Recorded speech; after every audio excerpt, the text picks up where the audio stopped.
cutting out the Get Glue stickers that I have. I don't think this is all of them. But, as you well know, Get Glue wasn't able to send all of their stickers. For some reason, that wasn't something that we got to keep. That Get Glue changed my life, dramatically improving it. I can do little more than watch TV, and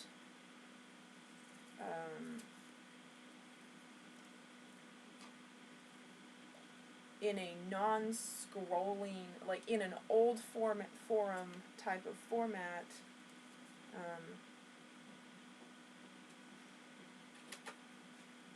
I didn't have a problem like I do now with screens. Just simply looking at a screen just makes me ill. And when Get Glue was around, I was able to sit at my laptop and even though my boyfriend like wanted to watch the show, he also like didn't really want to participate in media anymore. My boyfriend, who's been in my life 15 years now, he was entirely raised on media. His parents neglected him, and his personality and everything he thinks and everything he knows and all of it is because of media influence. And he doesn't want to be influenced by media anymore. When he stopped being influenced by media, he got on the internet, and if you ask him, he'll say he was just a troll. He hasn't been on the internet for quite a while, though, and he certainly is not today's definition of a troll. But he was just, joking around, messing around, having fun, making his own fun. Like, he just enjoys himself, just like I do. Like, he just enjoys himself. He's just entertaining himself. He just used it to entertain himself, okay? So he was really, really done with TV, and unfortunately I became disabled, and it went from watching, like, a few shows to, like, well, now, like, the meat of our relationship is what we watch, and, like, the connectivity that we have experiencing something as it airs, and, like, what's the next episode going to be like, and,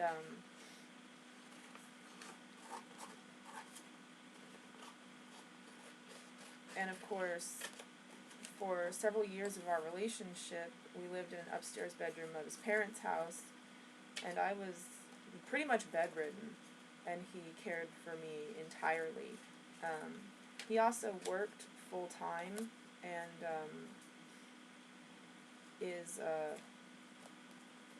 really only capable of doing blue-collar work. He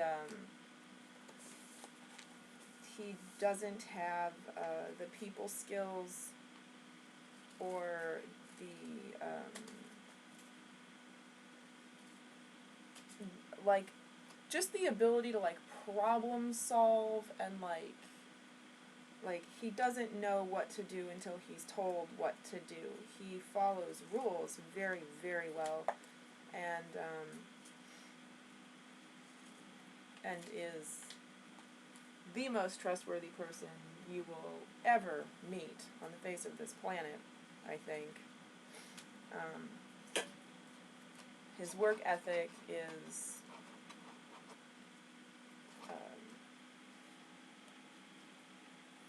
excellent,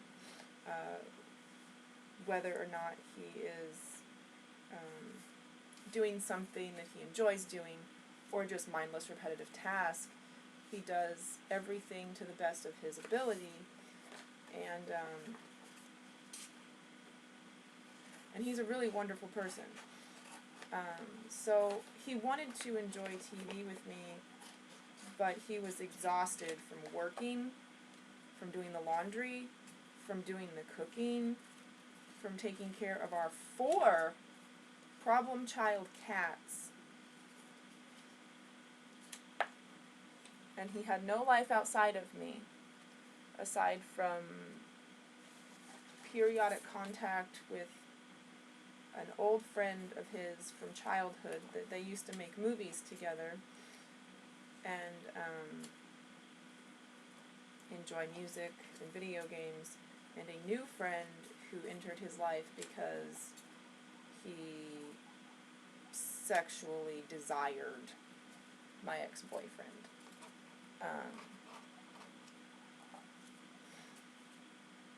And whether or not that was a genuine friendship initially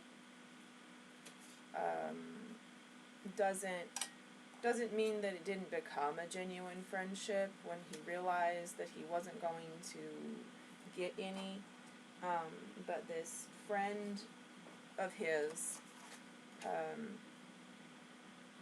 when we broke up, I was contacted by this friend of my ex-boyfriend's the ex-girlfriend of the guy that was friends with my boyfriend, like, because he was bisexual and found him very attractive initially. She contacted me with a very serious, very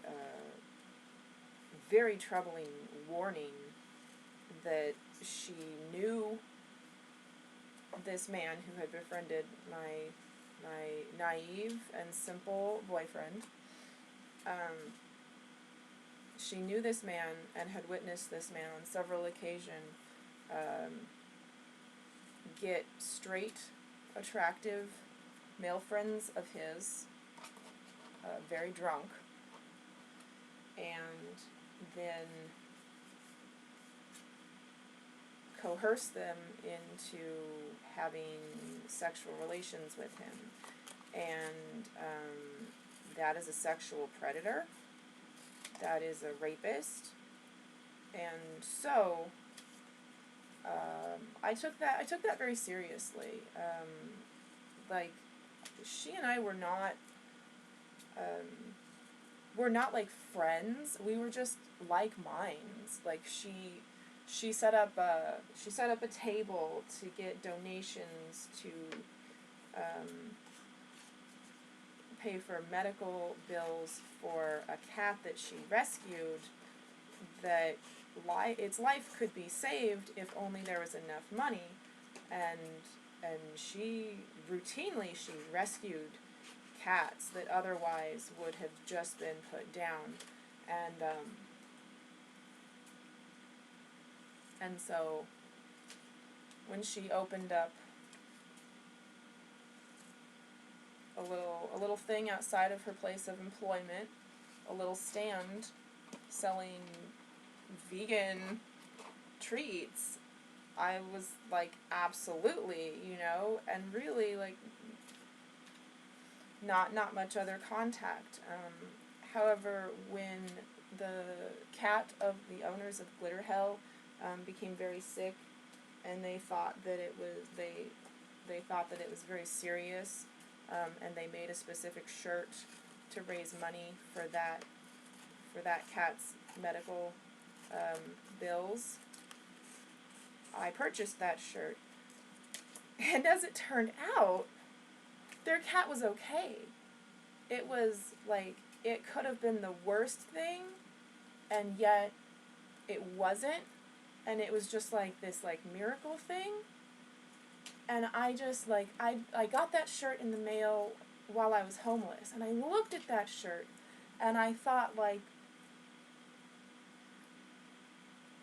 I just felt like that shirt was in my life so that I could give it to that girl. And so I gave that girl a t-shirt, and then I didn't hear from her again until she warned me that her ex-boyfriend was a bisexual rapist, and that he very likely, almost certainly, had done that to Sean, my ex-boyfriend, or I'm trying not to use names, dang it, it's hard, or was going to do it, because he just becomes a sexual predator when he's intoxicated. Like, that's just how it is.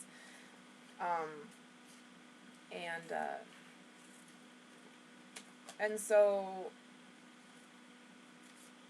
that was an unusual situation for me to be in, because I really liked that guy, and I'm also a girl. I'm a woman. I'm a lady. Whatever.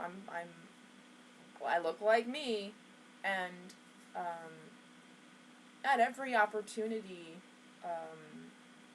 boys, guys, men have tried to make a move on me, have advanced upon me without consent, have violated me, molested me, or have raped me. And so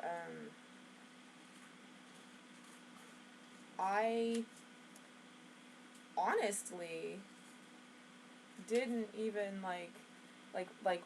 didn't even have much of a problem with the fact that, like, well, this guy, whenever he and I hang out, now that my boyfriend is my ex-boyfriend, and I'm not, like, now that I'm, like, free game or whatever, he tries to get with me when he gets drunk, and I just, like, I mean, that's every guy, right? That's every guy. And I just have to push him away, and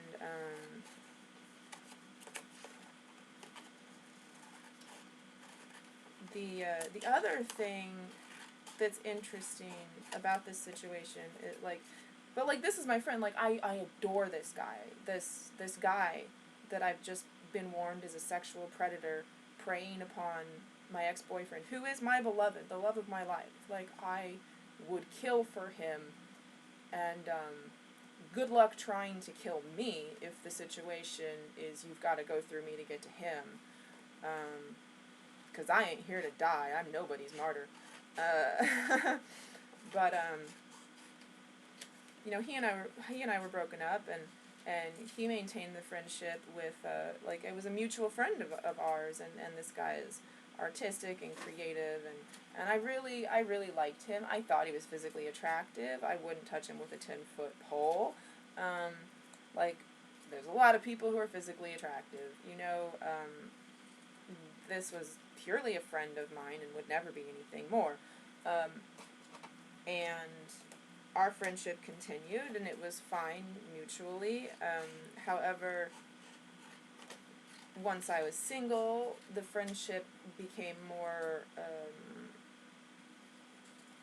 friendships are, you know, like, text-based, and the texts were just more, like, sexually charged, like, flirtatious, or just, like, bringing up sex, and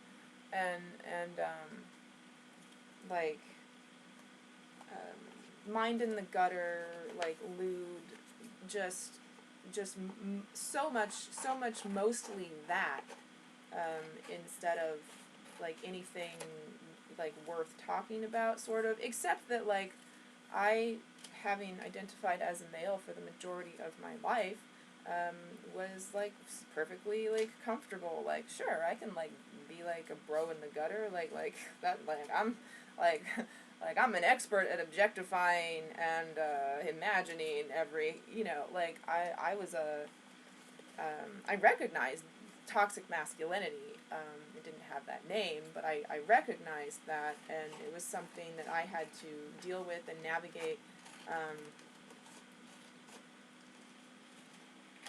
like, for my own,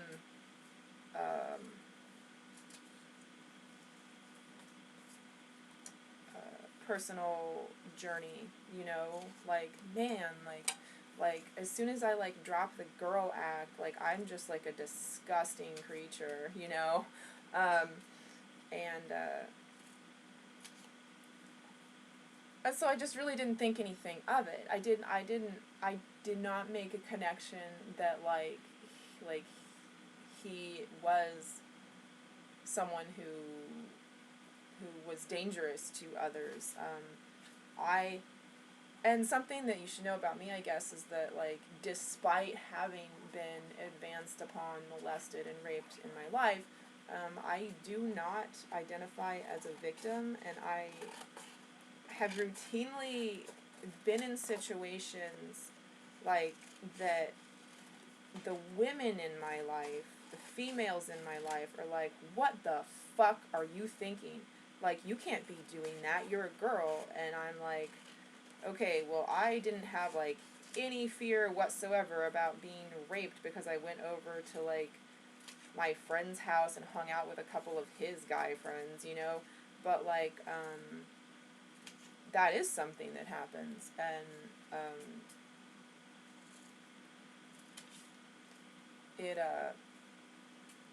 and here's an interesting thing.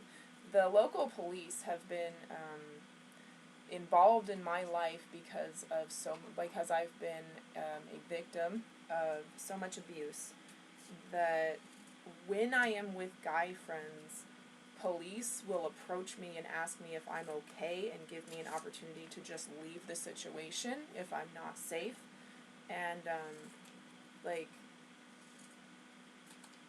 people definitely have an awareness that men are predators. Men are sexual predators.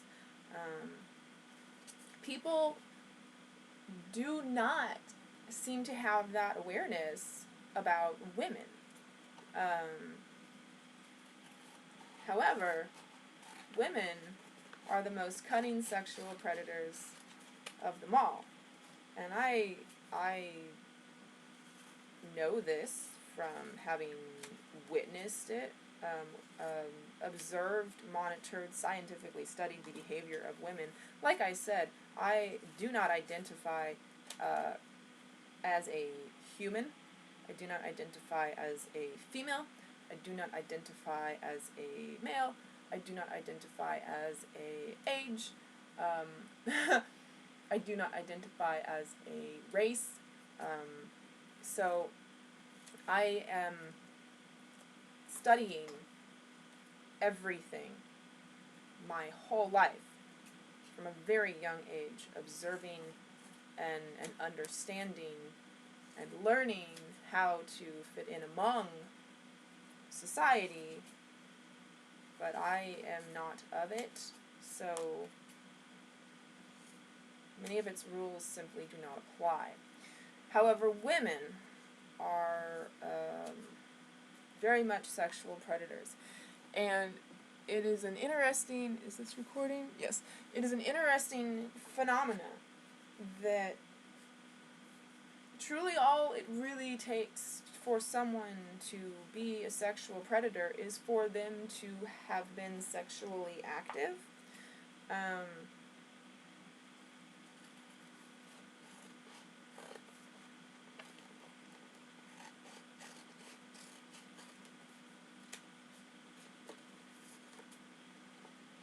So, yes, society's the problem. Toxic masculinity, yeah, that's problematic. But if you pull away all of the labels, what is going on that my ex-boyfriend was sexually preyed upon and coerced into having sex with women he simply wanted to be friends with, but couldn't say no to, and possibly even was molested or raped by this mutual friend of ours, who is a raging alcoholic, and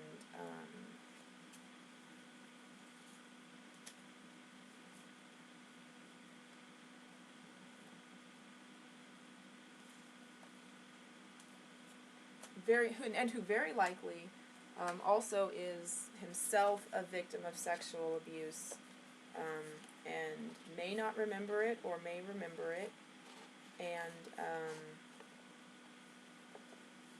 may or may not, probably not even remember how, like, that he had sexual relations with certain people, my ex-boyfriend among them, and this is not an isolated occurrence. This is not like a rare person. This is a lot of people. In fact, this is most people.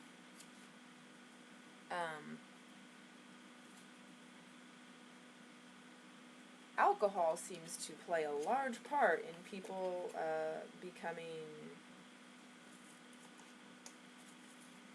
predatorial, and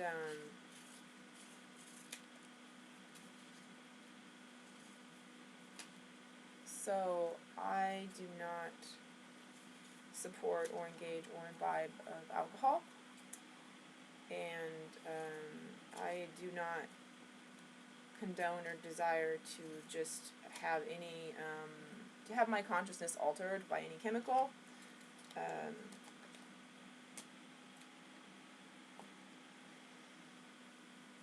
Except for rare exception medical purposes. I guess I should cut out the get glues of them too.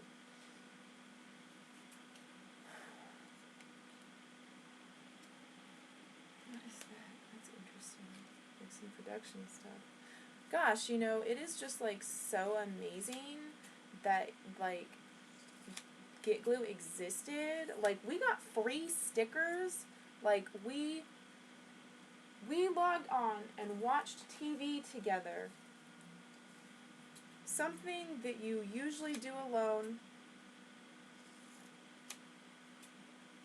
There was a way to do it together and to talk about things, talk about like what, like if something came up in the show or like memories that you have, and really truly in a very genuine label removed way get to know people and form bonds and form friendships. I think this one, I just want to like see if it does like tear, because they did the best they could, like, but some of the Get Glue stickers you have to cut out yourself. They're just printed circles on a big sticker sheet, and some of them are perforated, and they have like varying laminates, and like Get Glue was miraculous, and they really tried, and that was life-changing to share the experience of watching television with other people. And I say that as a person who does not seek companionship, has never dated, like, before having this ex-boyfriend, this guy who's been in my life for 15 years, I'd had one other boyfriend, and like one other friend from childhood, and the friendships that formed from me being the boss at the boss, or a boss bitch, or a fun person, or whatever, like the familial bonds that formed at my place of employment, which was a GameStop, video game store, video game retail store. And now that I've had the experience of watching TV with my now ex-boyfriend of 15 years, like that experience, and like a few experiences of sharing the watching of movies and TV with like some coworker friends of mine, and then the get glue where on the internet I'm watching TV. My ex-boyfriend, my now ex-boyfriend of 15 years, he's fallen asleep because he's exhausted from taking care of me, and you know, like I didn't feel alone. Well, until I didn't feel alone doing things, experiencing life, I really didn't understand or have a concept of loneliness. Like, I would be alone, but not lonely. Like, since I hadn't, watched, let's say, 6 Feet Under and Sopranos with anyone,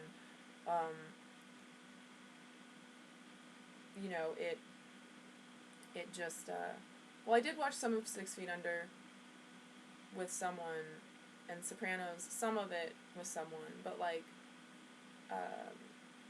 the first series that I watched entirely with companionship, and with, we are giving this show our undivided attention, like, at the end of each episode, we talk about it for as long as we want to. We can pause and be like, oh my goodness, like what is going to happen? We can watch, 2 episodes and call it a night, or we can watch 6 episodes and call it a night. This is before Netflix and streaming and all of that. These are putting DVDs into a DVD player and sitting in your friend's basement. And that was Buffy the Vampire Slayer. That's a pretty significant element to this, where I sit now, and how my psyche has developed now that I experience loneliness, now that I am an entity that desires human contact, like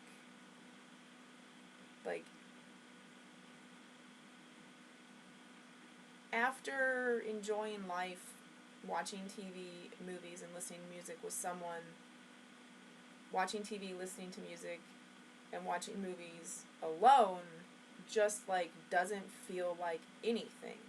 It feels really different. It feels really different. It feels like it's, not... It just feels like killing time. I don't feel engaged. I feel like my brain is in a completely different, wave state and pattern. When I watch with people versus alone, and I think I don't know, maybe it's significant to say that, maybe it's not, I don't know. I try to stay on topic, but I'm just struggling. I'm just struggling,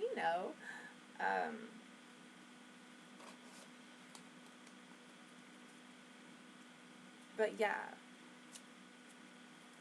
before texting, before smartphones, the internet was a tool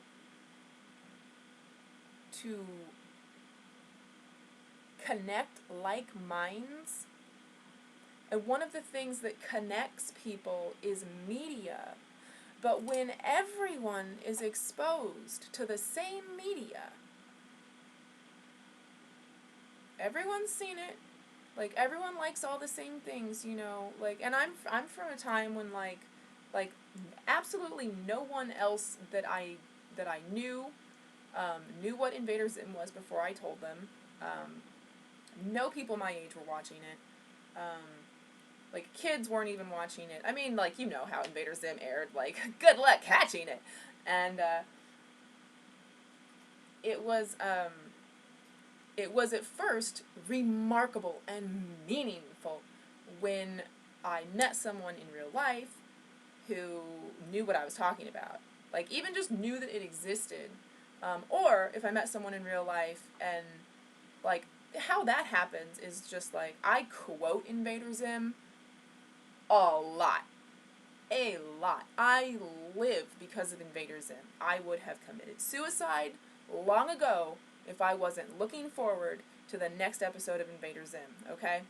I live because of Invader Zim. I quote it a lot. I love it very much. So, like, when I do, a bit from Invader Zim and, like, it catches someone's eye, I inform them that I'm doing a bit. I don't want them to think that, like, that's my original content. I have enough original content. I don't ever need to, like, pass off someone else's as my own. And they're like, what? Like, this is that's not a Nickelodeon cartoon. And I'm like, yeah, no, that's the thing. Like, something is happening in the world, okay? Because it is a Nickelodeon cartoon. And if I explain about it a little bit, like, sell it, and they buy it, like, they're interested in it, then, like, that's significant, that's really cool. Well, now, that's basic. And everything, like, I think that where my ex-boyfriend was is where I am now, where I understand, like, how media has, like corrupted everything, but, like, I was not exposed to popular media as a child. I have a very strange life, a very strange childhood. So, like, all of the things that my ex-boyfriend of 15 years was referencing and quoting and mimicking, like, I had not heard it, I had not experienced it until it was via him.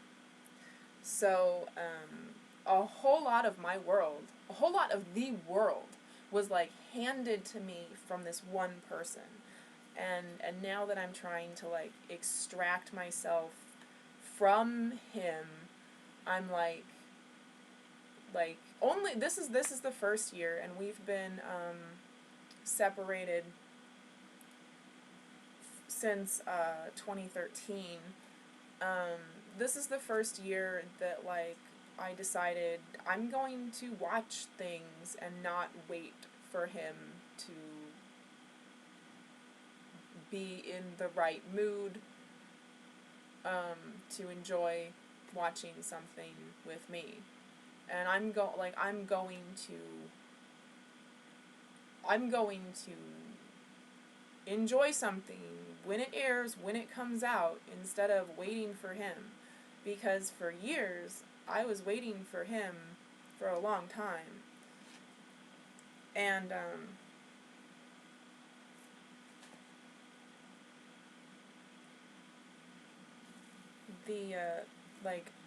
I don't want our relationship to just be, like, we watch the same stuff, we like the same stuff, and friendships, relationships shouldn't be formed on that either, on how familiar or immersed in pop culture you happen to be, it's, what's at the top of the pile just happens to be flawed. It is a flawed system, and it is for this reason that I, like, would not tattoo myself with recognizable logos, characters. As a minor, when I was a minor, I would not wear clothing that was, like, branded with logos. Like, I'm not a billboard. Like if you want me to advertise for you, then you need to pay me. Like, not the other way around. And I have a very different view of society and of people, the human race, than absolutely anyone else I've ever met in my entire life. And I'm looking for someone else who, like, can get on that level with me and operate as I do. For a long time, I looked down on people who were just, like, like, you know, bobble-headed idiots that would do those things, like tattoo Jack Skellington onto them, you know, like, whoa. And,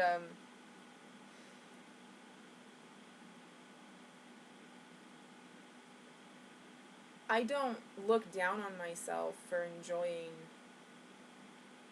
what I enjoy. Um, I am like an anti-consumerist, but if a company makes a quality product that I evaluate and consider to be a meaningful, valuable, worthy contribution to its particular landscape and target audience, then I will like buy it. I do not spend my money frivolously. Like, to say the least, I do not spend my money frivolously. But we are living in a material world. I enjoy things.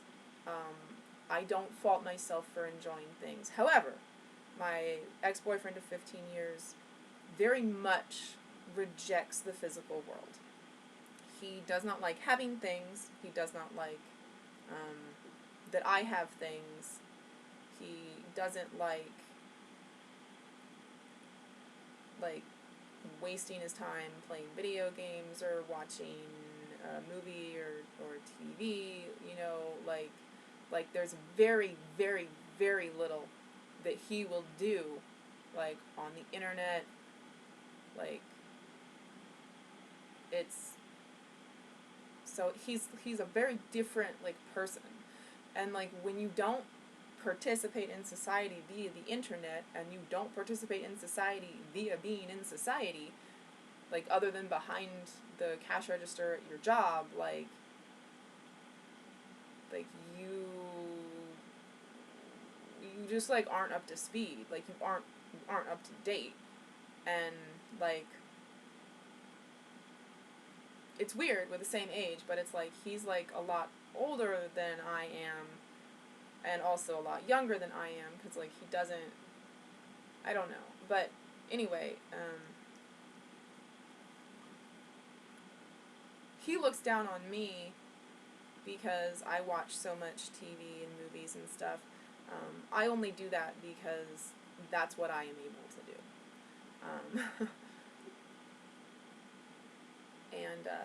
And I do a whole lot of other things, too. I mean, a whole lot of other things. But I use the internet, I like the luxury, the privilege, the technological advancement of having the internet in my pocket. That is a tool for learning. That is a tool for reference, self-education, and life-affirming activity. That's what I'm on the internet for. That's why I'm looking into this Black Mirror right now. Okay? So I'm not interested in memes in the least. Like, if a meme gets so big that I, like, know about it, it's like I might have, like, a recollection of it. I've gone through most of my life this way, where, like, currently I don't need to know about what's going on with popular culture, okay? Like, yeah, I got, like, bullied, made fun of, beat up for thinking that, like, Baywatch and South Park were the same show. Like, if someone was talking about Baywatch, I thought they were talking about South Park. I didn't know what those things were, okay?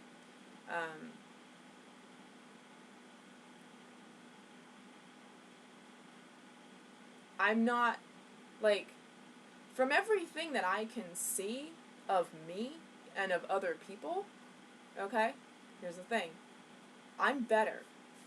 And so when people are like, oh, like, she has such an ego, like, what a bitch, you know, like, you're so much better than everyone, like, I happen to be, yeah, better than most people, yeah, definitely. Like, I consciously keep my ego in check.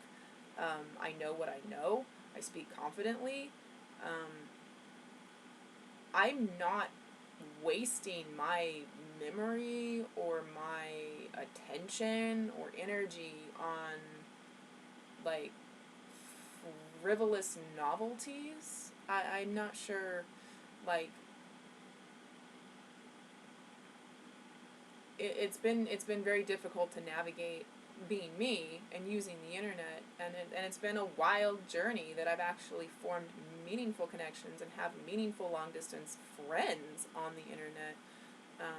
But like mostly I'm like junket, and I'm, you know, I have a Tumblr, and I have an Instagram. Like I am using this tool to serve me, and as it so happens, me being me, doing me, living for me, like, oh, so selfish, yes, right, well, yeah, you should put yourself first, by the way, because everything else follows as a result. Just me doing me, like, I gain a following, I make connections, like, something becomes more than just my tool, but it is first and foremost, most importantly, my tool. So, you know, like, I'm not, I'm not on the internet to waste time, or kill time.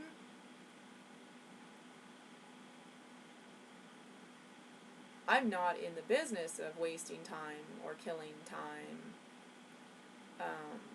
Never have been, never will be. So, I'm not going to, like, scroll through Instagram and just, like, let the internet feed me. And so, like, yeah, like, maybe I don't know about a lot of things. The news is not very life affirming, is it? So I don't really know much about what's going on in the world. I'm fine with that. Politics is like an absolute bullshit performance that is designed to be divisive and create conflict and war. That's what political structure is intended to do. I don't. It's weird for me, like, other than people are too busy being entertained, not entertaining themselves. People are too busy being entertained to actually become intelligent or aware of what's going on in society. If it seems like you know, like, I'm coming off as, like, whatever, I don't know, a cold, ruthless, whatever. I have been observing this behavior and tolerating the human race, doing this, and being useless, and and and watching, just witnessing, like, yeah, we were always coming here. Like, Donald Trump is the president. It's an apocalyptic pandemic. Like, we were always coming here. Like, I was a very young child, like, when I had the awareness, and, like, everything that I'm saying to you, like I would be 7 years old and saying to you, just in, like less articulately, like I can see a lot better than I can, like, explain what I see and what I understand. But at the same time, like, I was very articulate, and being very articulate and speaking about this, like, I don't know what it is. I just, like, I cannot help that this is how I sound when I am, like letting you know that, like this is who I am, this is how I am, like, this, like, it's all, yeah. Now, by by some happenstance, whereas I was a very cynical, negative, anarchist, punk, I now am full of love and light. I recently became aware that love and light has been conscripted, and is toxic positivity. Toxic positivity is a thing I recently learned, and so there is quickly becoming nowhere that I can have a meaningful conversation or meaningful interaction with anyone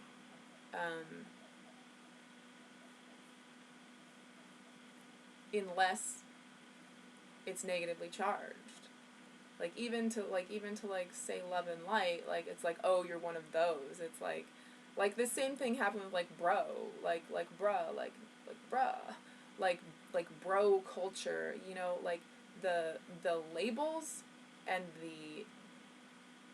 the unawareness that people have that their mind is a tool that is designed only to recognize the differences between things.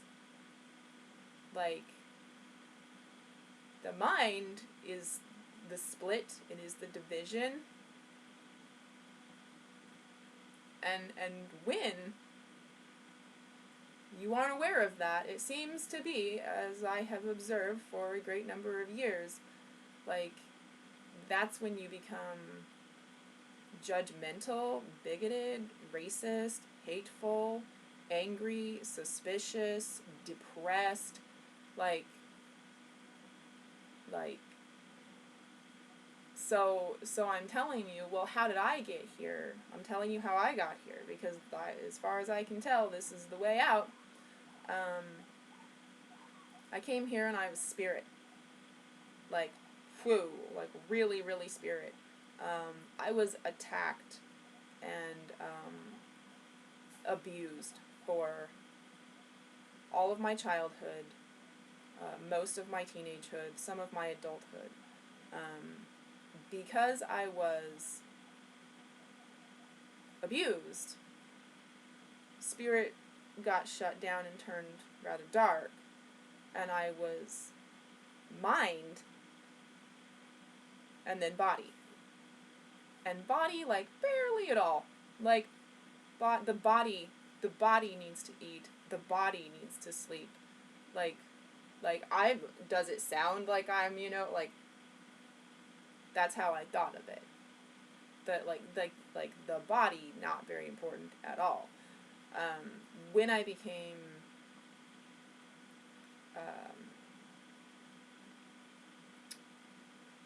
stable financially,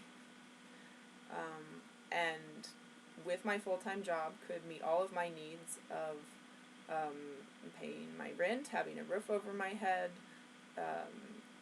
spending a little bit of money on entertainment, spending money on food, and no longer starving, like, I felt brighter, I felt happier, like, it was transformative to be able to work 40 hours a week and be able to afford living in society. I had never experienced that before. And my parents were always, like, I mean, my parents did not know how to live within their means. So I learned from watching what they did wrong and what, like, everybody does wrong. Like, I never live outside of my means.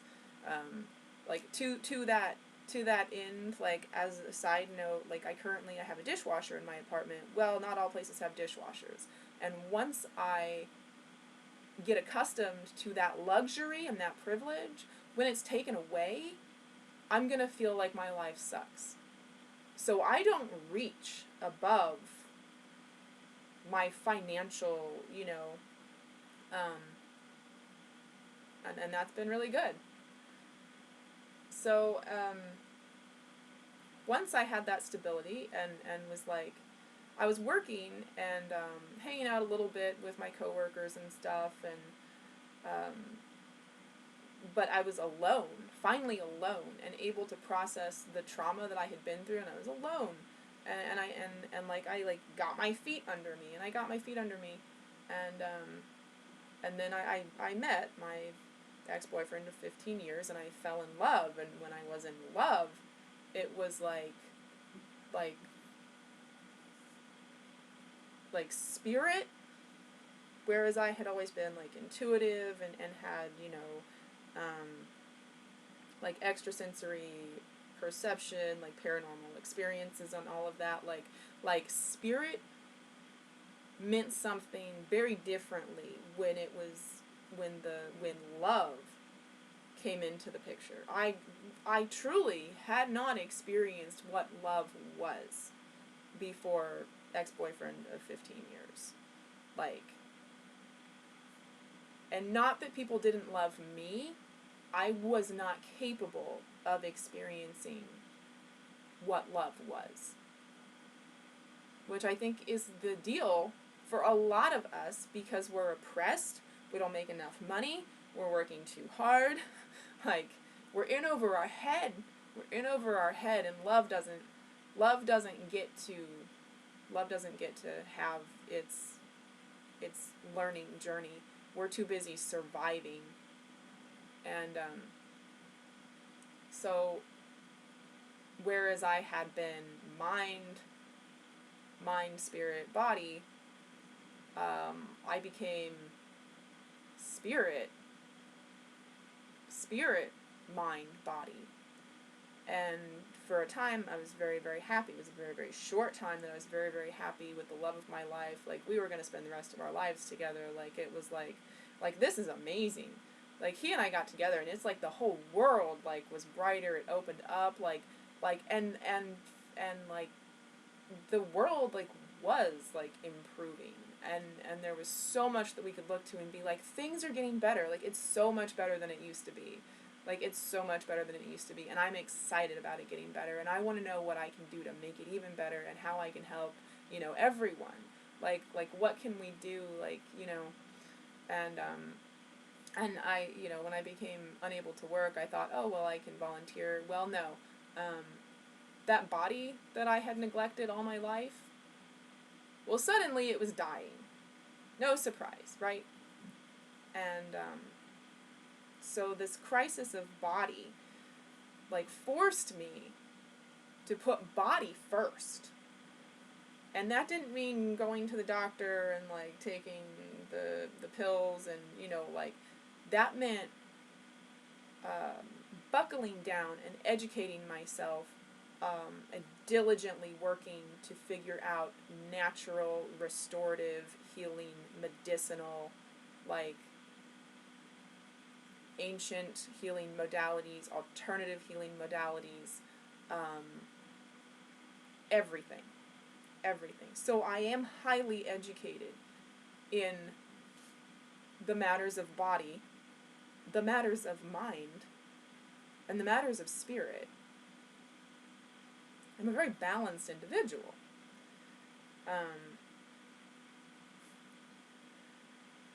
Unfortunately, my body has not yet recovered. I believe in miracles for myself and everyone, of course. Love and light. It is all there is, truly. And once we realize that, instant manifestation and benevolent desires, become reality, and it's a wonderful thing. But my body is very, very damaged. And my mind is now pretty damaged. In addition to the abuse, I had a workplace accident where I got hit in the head, and that traumatic brain injury altered my personality significantly.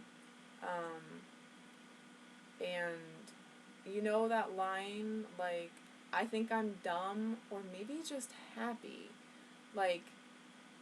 There have now been studies that if you are possessing of an average or above average intellect, it is not possible for you to be happy. Period. In order to be happy, you have to be dumb. Stupid people, ignorant people, very happy. Now, listen closely. ignorant. Ignorant is not stupid, and stupid is not ignorant.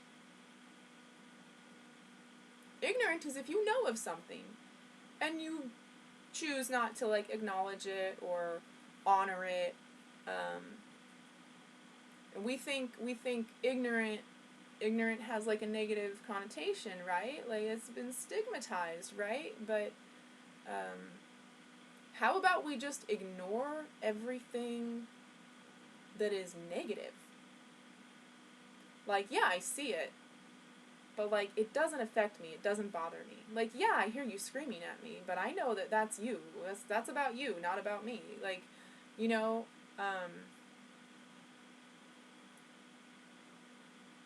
ignoring all that does not serve to make the world a better place, to make a person happy, healthy, and whole, that seems to be the key. And it's what I've done all my life. I focus on me. If it doesn't serve me, I'm not interested in it. Because I have always been in crisis. I have always been having to recover from severe abuse, trauma. There's just no other way to survive. The life that I've had has been survival. SOS high energy. Like, when you're like, I got nothing to lose. I got nothing to lose. Like that gets you in a zone, and not as a predator, not as a competitor,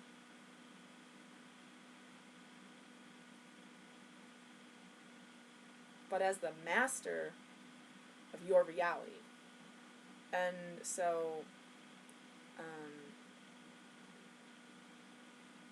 if someone does not want to be in my life, then that's about them, not about me, and I accept that. But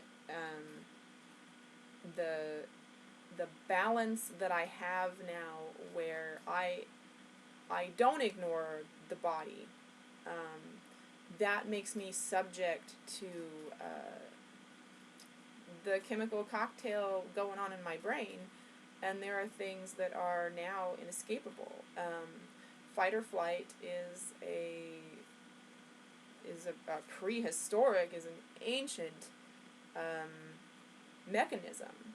Just like my guinea pigs, like, even though they know I'm not going to hurt them, anything overhead, they think, that's a bird gonna kill me, and they scatter, right?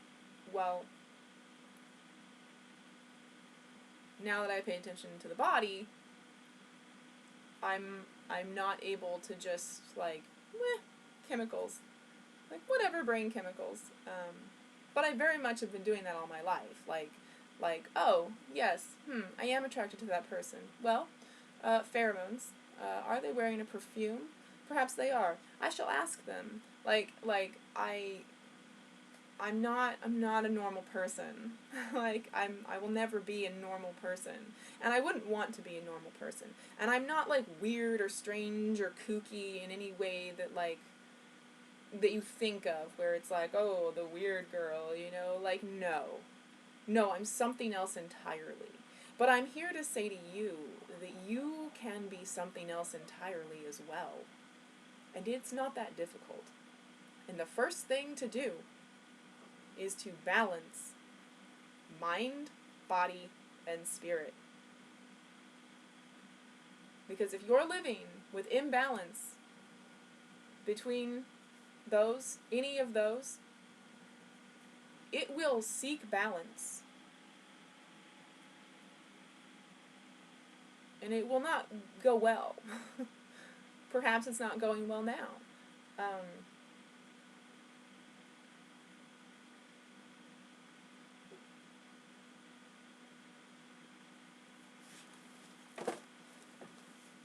So there's all kinds of things that you can do, that you can look into. Use what works for you. And don't apologize for the tools in your toolbox. I'm not apologizing for mine. I like colors that are intended for babies. It's soothing to me. I like to play with toys. It's therapy for me. Um, so,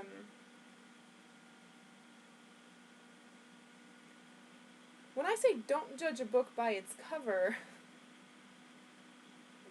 I mean it. Don't do it. It does not serve you.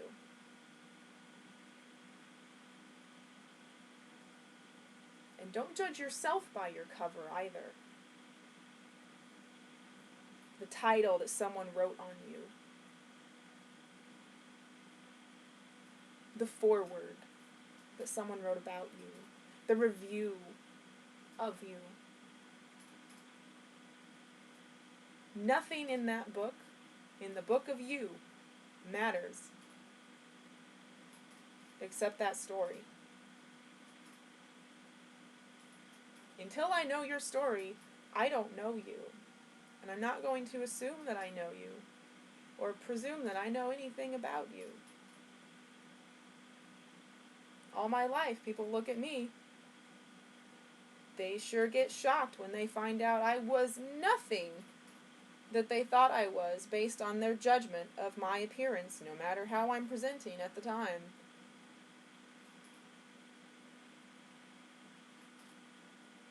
If you put yourself in a box, you will find yourself in a cage. Do not be your own prisoner.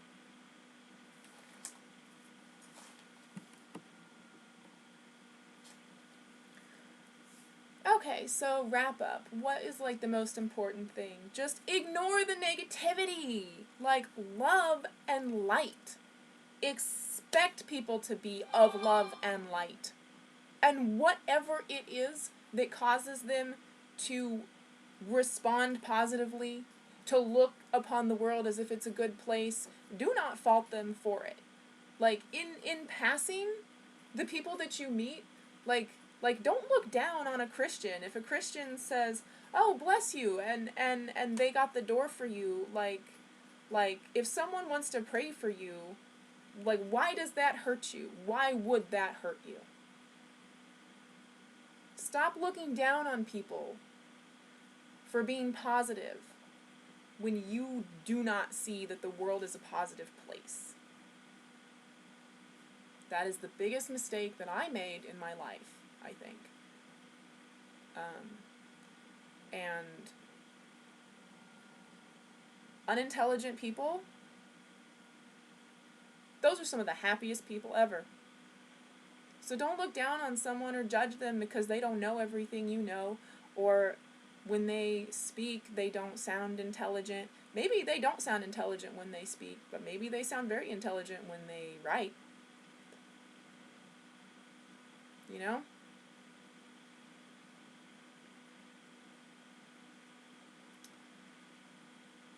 My stomach's growling. I probably need to drink more water.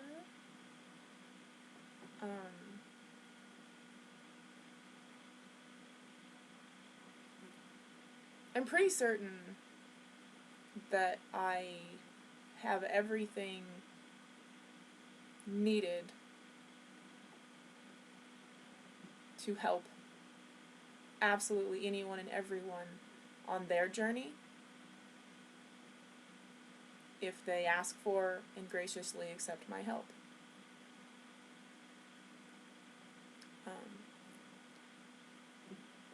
Now, part of ignoring that which does not serve me is ignoring that which does not serve and has not served, has proven to be disastrous for us, the American people, the human race. Okay? So I would not electively invite someone into my life, into my intimate circle, who does things that I don't do and that I don't agree with. Like people who use drugs, drink alcohol, smoke cigarettes, excessively do anything as a means of distracting themselves from doing their soul work, learning who they are, healing their pains and taking the best care of themselves that they possibly can. It is a very, it's a strict criteria, and as such, I find myself very alone. It's not because people don't want to be my friend. It's not because I can't make friends. It's because I am selective about who is in my life. And because I've been a victim of abuse, like, I very much have to be selective about that. So, my intention is to help all of us be our best selves. By being my best self first and foremost,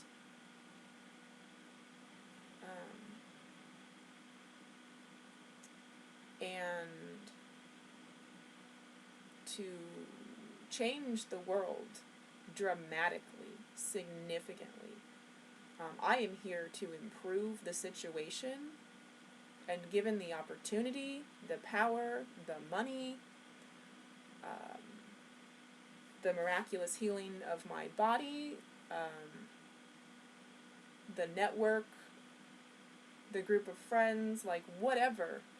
Like, when it's not just me struggling to survive, when it's not just me and, my ex-boyfriend of 15 years who barely acknowledges me, sort of takes care of me. Like, he might be bringing me water. That would be very nice. I don't have a way to obtain water on my own, especially having been banned from the Target across the street for being a disabled person in a power wheelchair, which died, basically was why the police were called, because that's how people decided to handle that situation.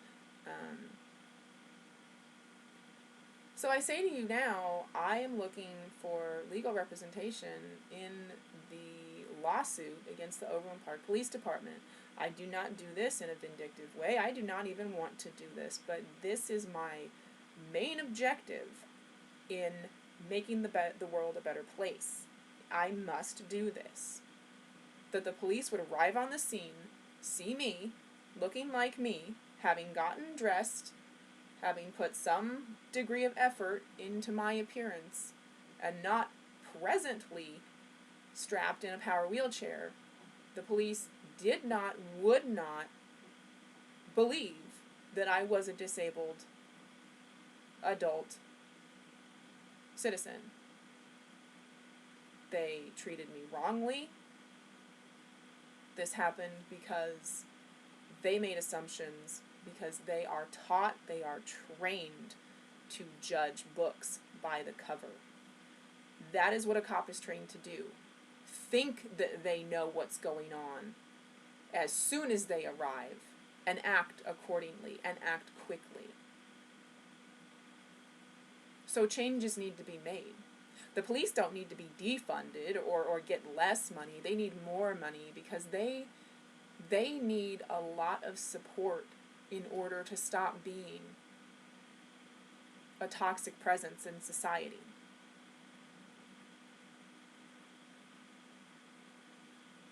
And though I am a physically and mentally disabled person, I am a beast. I am strength untold, an unstoppable force. I am immutable and unbreakable. The abuse that I suffered at the hands of the police department, of my local police department, as a disabled person, did not impact me very much at all. Okay? I have to do this thing. I have to find legal counsel. I'm having a really hard time doing that. I don't know how to do that. But had that happened to any number of other disabled people I know and have met throughout my life, they would have their world rocked. They would be traumatized.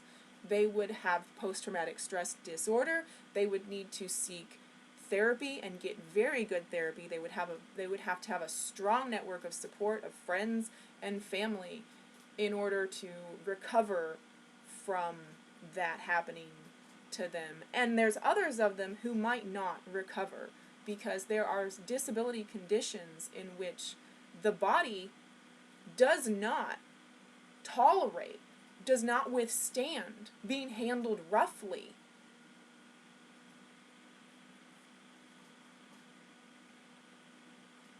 If I was a friend of mine and they had done that to me, they could have killed me.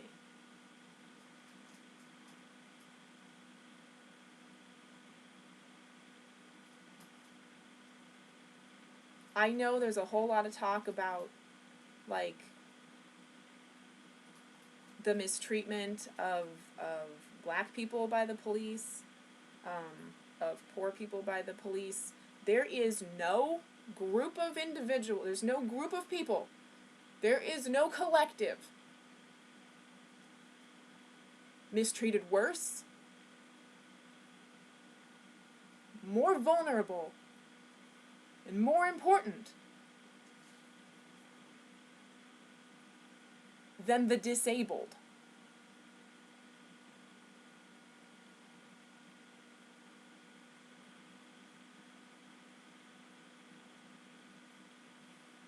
I'm lucky enough to have the privilege of being on the internet right now. There are plenty of disabled people who do not have that ability, who do not have an awareness of modern society even. Like, if there's a cause to go to war for, if there's something to fight for, it's not blacks who have made great progress, it's not women who have made great progress, it's not poor people even who have made great progress. There is quite a bit in place for, like, as long as you don't live outside of your means, for being poor. And there's opportunity for the poor.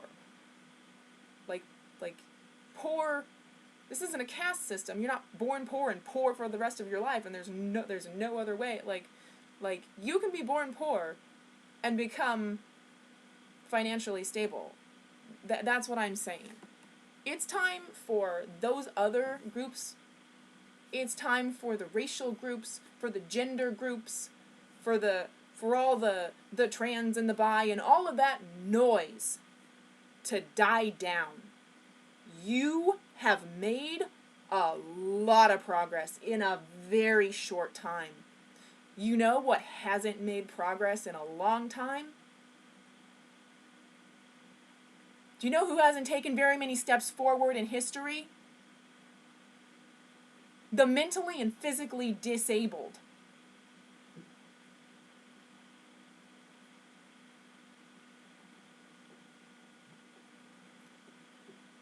I'm telling you, if you don't live presently, look at the past, use your mind to compare the past to now, and assess and evaluate that things are better, and appreciate that things are better, then things are not going to get better.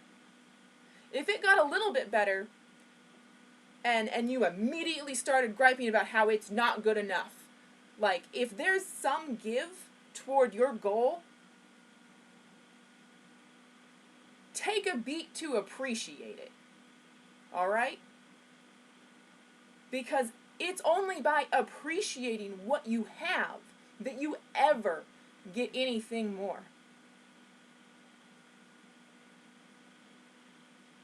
And the only way to appreciate what you have is to live presently. Like, presently.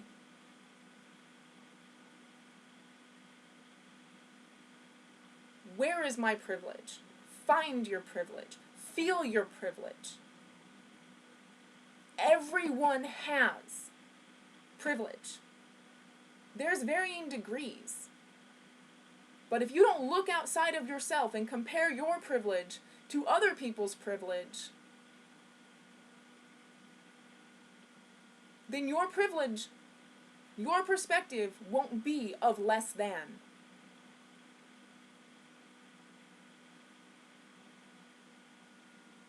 Less than mentality. Less than mentality. That's what drove my ex-boyfriend of 15 years and I apart. I'm really good with being poor. I did not come from a life of privilege. My parents don't have a 3-car garage and fancy things and the brand, like, he is from a life of privilege,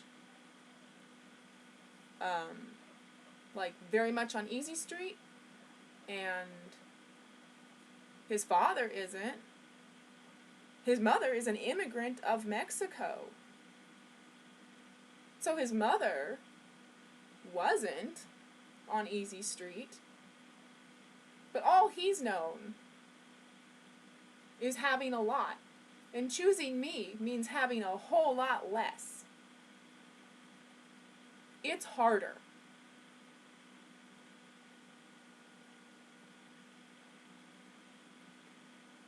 But you know what? I'm God mode.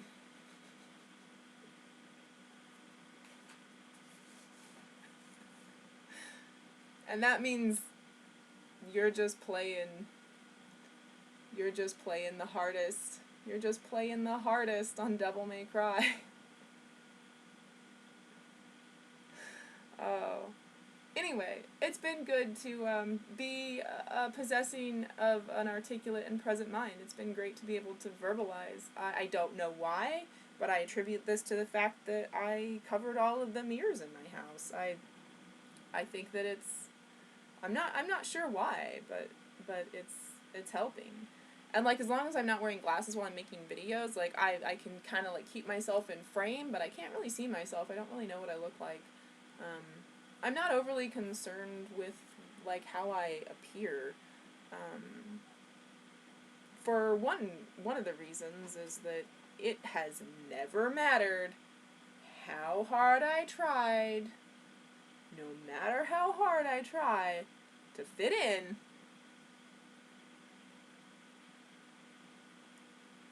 I'm always alone. Nobody wants to play with me.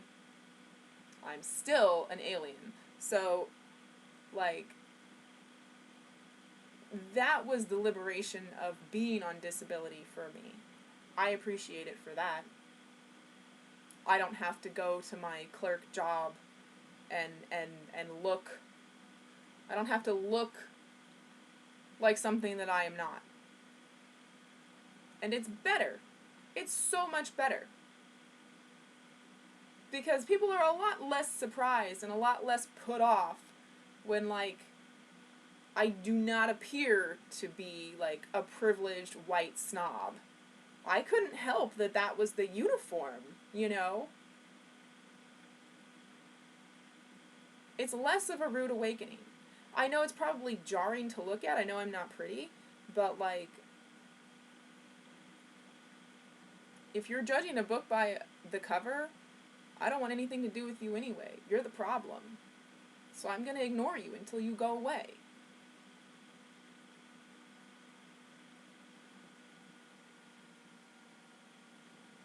There's, of course, exceptions to that rule. I have friends who eat meat, who eat junk food, who aren't healthy, who don't do everything. But they are trying. Like, as long as someone is trying, as long as someone is genuinely making an effort to move toward balance, like, to be, you know, to have a healthy stability, like, I'm not going to not be friends with them on the internet. Now, I cannot be friends with anyone who smokes or wears perfumes or anything. I'm so sensitive to everything.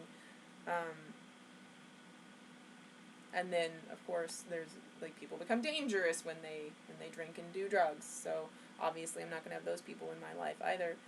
Yet, I am tasked with figuring out how to obtain edible THC that is vegan, gluten-free, soy-free, nut-free, all of the allergy-free, nightshade free,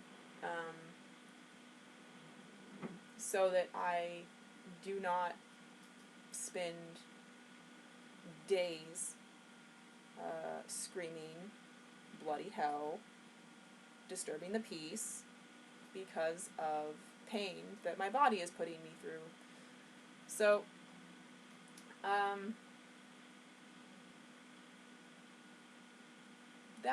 I think that's all you need to know. My technology is failing. I do not know how to find a good new laptop, unless I get a stimulus check. I won't be able to afford one anyway. I do not know how to find a new cell phone. I can't get a new cell phone, like a current cell phone. I try to shop the clearance cell phones, to figure out which one that I need. I cannot figure out how to find a digital camera, or a webcam. I am not compatible with modern technology. I never agreed with the internet. I did not agree with telephones. So the feeling is mutual. It doesn't agree with me. But now it's hard for me. It's impossible for me. I can't look at a screen and I can't shop online. I can't shop online. I can shop for toys online, where I look at a toy that I like and it's like, that's the toy, purchase the toy. I can't be like, okay, this model, and then these are the specs, and then, okay, find the reviews. I look up, I get to one CNET review of technology, and it's like, oh my god, I'm gonna vomit, my head is killing me, and then I will have that headache for maybe 3 days. My body is very broken. I am the try-hardest, do-it-yourselfist that you ever knew.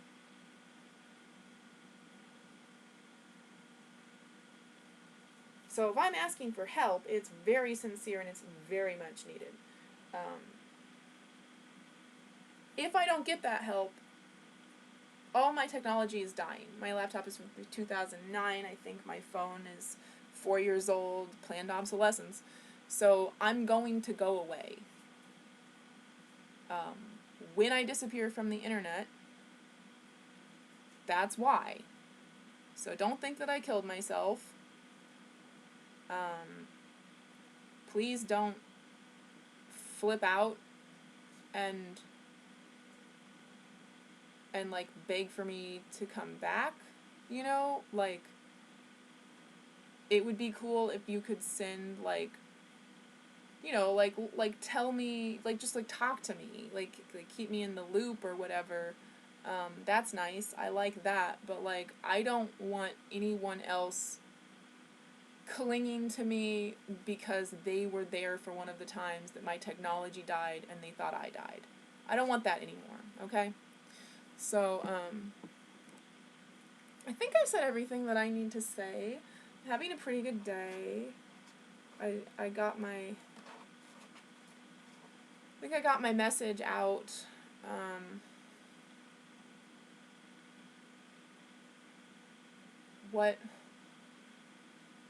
A tablet maybe, but if I really can't even look at a screen, I mean,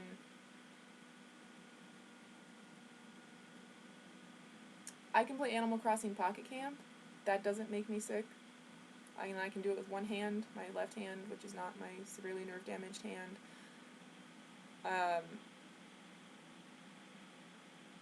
And that's it. It's so weird. But yeah. That's why I'll post to Instagram, but I can't I have to go to people who are mutual acquaintances, meaningful friendships, to keep up with them. And I contribute content. I don't digest content from the internet. And I think I'm better for it to a degree, but I definitely need help with technology. So thank you for listening. Thank you for watching. Thank you for being a viewer, a subscriber. What you pay attention to expands, and no doubt my life is as opulent reality as it is, and it is like look, I got this for $4. How cool is this? I don't know what it's from. That looks like that's who I need walking alongside me when I'm homeless on the street in my power wheelchair, right? Like anyway, create the world with love and light, not with fear and loathing and judgment. Love and light. Don't be afraid for me. Love me. Love me and tell people of me. It is an inspiring story. It is a fact of matter. Like tell people my story. Like if you think it'll help them, if you think it'll serve, like I am a thing on the internet, so I am a tool at your disposal, right? Excellent. Okay. If you dig my vibe, subscribe. Bye-bye.